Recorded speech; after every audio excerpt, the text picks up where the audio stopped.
Now they're set. Off and racing.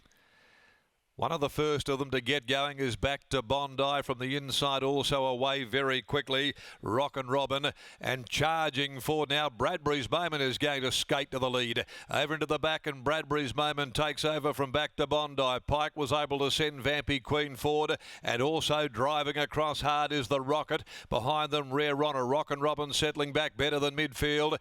Then came on the outside, going forward next of all, Soku, as they dropped the speed from Call Me Al. Followed further back in the field next of all, Bring It Home Alabama. A length Spangled Star getting right back Silver Jack, and then Audacious, followed by Forever Victorious and last Damage Control as he puts the brakes on here at the 800. Bradbury's Moment wants to try and bunch them up. Bradbury's Moment pricked up the ears, leading the way from the favourite Vampy Queen.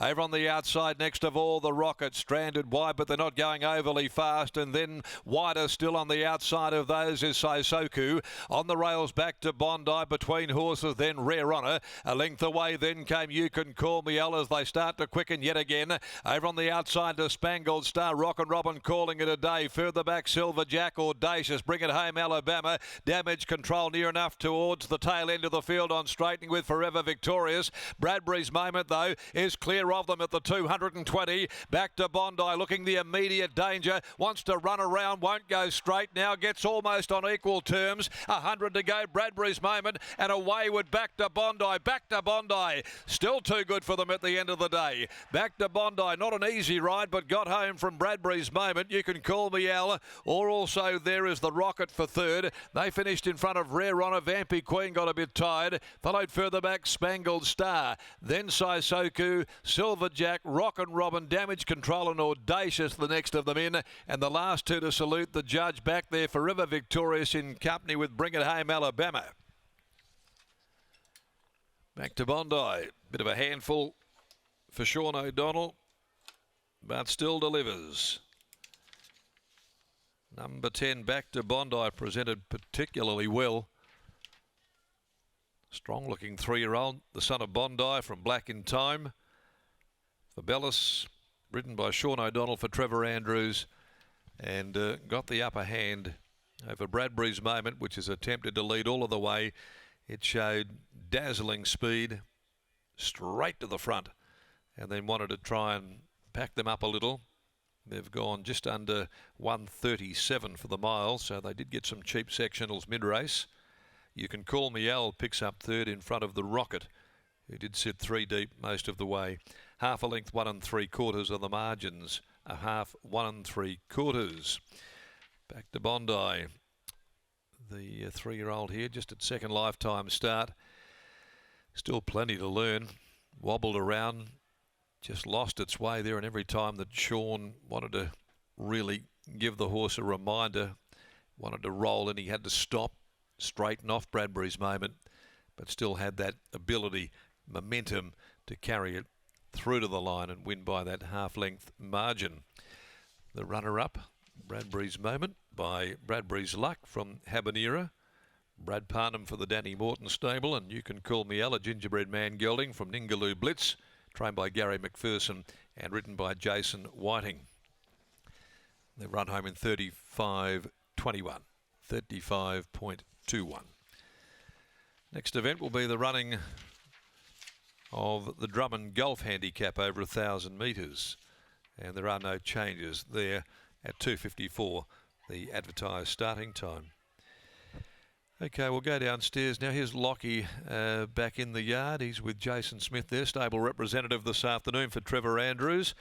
A wayward type in many regards, a lot to learn, but certainly has got more than its share of ability, it would seem. Without doubt, Darren, as Jason Smith, long-term stable foreman for the Trevor Andrews yard, joins me now. Jace, Darren was just talking about the fact that it looks like this boy still has a little bit to learn, but there looks to be something under the hood nevertheless. Yeah, I think there's a bit to learn still, Locke. He's a bit babyish still. He's getting there though. Every start he's having is improving, so. What did you make of his first up debut run down at Bunbury, and how's he done since then? Yeah, on his trials were a little bit plain. So Trevor took him to the 14 at Bunbury, and it was a really good run. He got in a nice spot, done everything right, hit the line good. So he stepped him up 200 a day, same sort of ride, and a better result. He seems to be a fairly professional horse, not late, but in particular early in his races, because he looks like he has a great racing pattern where he's able to put himself in the first 4 and give himself every chance. Yeah, that's why Trevor took him to a 14 first up, because over the 1,000 he just doesn't have the speed out the gates to hold a spot. So he took him to the 14, jumped, put himself there. Seems to race well that way.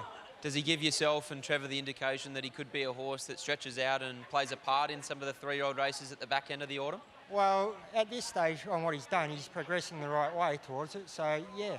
Looking forward to Saturday afternoon. Fascinating runner, first time in your care in Almighty class, goes around in the feature of the day at the Cyril Flower Stakes. What's he shown yourself and Trevor in the lead up to his first up run? Well, at this stage, he's done everything right. Like, there's been no issue with him, so if he can produce his best, you know he's good enough, so. Well done here and good luck on the weekend. Cheers, mate. There's Jason Smith representing the Trevor Andrews yard, as he has done for many a year, and back to Bondi.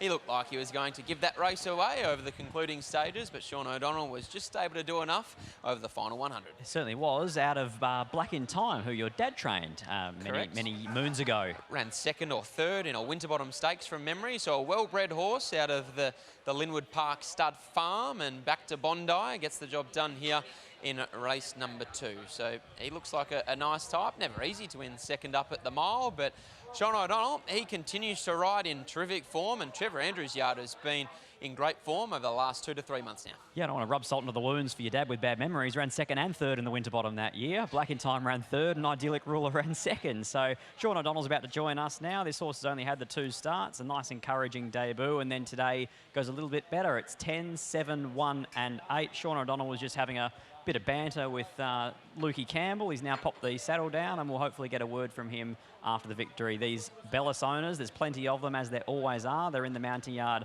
enjoying their time. We'll just get a word from Donga here, who seems as though he's forgotten about us altogether. He's just in his own world, having a chat left, right and centre. Dong, this horse here today, he wanted to do a bit wrong in the home straight. I thought he was going to, bad manners were going to cost him. Yeah, he very green first up at Bunbury, very good run. Surprised us all a little bit because he's very one pace, but to his credit, second up, off a slow pace, he kicked strong, but geez, if he went straight, he wins easier. But I was just mindful I didn't hit him because he's very green on the track. So once he kind of put his head in front of Brad, that was my main objective, to get past Brad instead of knocking him down. The horse was all right then he kind of went straight. So, yeah, very good job. Watching the way that he's trialled and now he's racing, I suppose the feedback would be 14, then 16. Let's keep going. Yeah, absolutely. Hopefully there's an 1800 for him, or if not, another mile, then 18. Definitely, we always thought he'd stay. Fast or slow, we weren't too sure. But he's coming along well. He's a quirky little fella. He's got a lot of cheek, but I really like him. And, yeah, thanks to Ballas Stable Racing and Trevor and Joe and Jason. Everyone, thank you for the ride. Plenty of happy owners here that are looking forward to catching up with you. Well done. Thank you, and love to the wife. There's Sean O'Donnell. He combines with Trevor Andrews and back to Bondi. An improving type on the rise. He takes out race 2 here at Ascot.